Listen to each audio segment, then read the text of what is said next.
I grew up on City Island, which is a place in the Bronx, and it's all restaurants. And you grow up working in them just to kind of make monies, to make things go along, but there was always some kind of allure of the restaurant, the energy, the organized chaos of it that always appealed to me. As I graduated college with my English Lit degree, I just wanted to wander. So I traveled all over Europe, and the main theme for me was always culinary. It was always seeking out the best places to eat, the most interesting food. I synthesized that into going to culinary school. We launched the idea of American Meltdown during the financial crisis of 2008.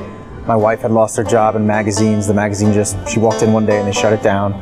And I lost the job a month after. After the magazine closed, he said to me, why don't we move to North Carolina? I definitely panicked a little bit, especially because we were still dating. We weren't engaged. I had an uncle that lived down here. You could see the area just growing. It was an easy fit for an entrepreneur. My wife and I were always eating cheese. People came over, we do cool cheese plates, and somebody said, like off the cuff, there's not a lot of grilled cheese trucks. And we thought, well, yeah, that'd be perfect. We can do a lot off that truck. It's the size of most New York City kitchens anyway. We did different sort of tasting parties with friends and family and got great feedback there and just said, let's do this. And we had the most fun building the grilled cheese menu. The Scarborough Fare, it's based on the Simon & Garfunkel song, Parsley, Sage, Rosemary, and Thyme. So we throw all those herbs into the sandwich. The Pigs and Figs, that was the one noted in the New York Times. And I had a salad once. It was arugula, figs, and speck with a little balsamic, and it was amazing. Just pulled one culinary experience and channeled it into ours.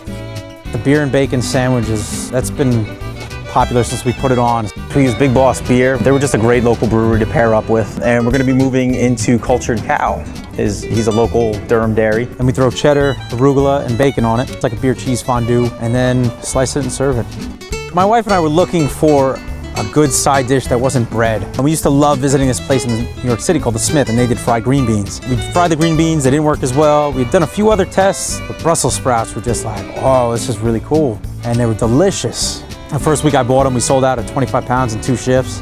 Yeah, just a quick flash fry, a little salt and pepper, and the aioli. The hours are always just a monster, but because you love it so much, and I love the day-to-day, I love being on the street, I love the operations, I love being in the kitchen and cooking. And then the heat, like in July and August, it's no fun to work on a truck.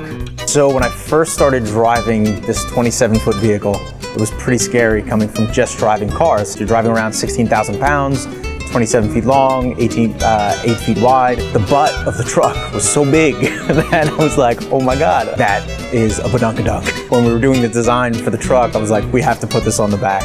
Our grilled cheeses are really different. I'm always kind of peeking out the side window and like checking out people's reactions and seeing how they like the food. And I'm like, down. We've talked about marketing some of our products, like our pimento cheese or our Welsh rarebit spread. And that's what's so wonderful about the food truck. It's just a way to get your brand out really quickly and, however you're gonna have the most fun. Most of our menu is very different in what people don't expect. Their eyes kind of open up and their eyebrows go up, or the chewing thing. I love when people chew really intensely. It's always good. It's like, I got him,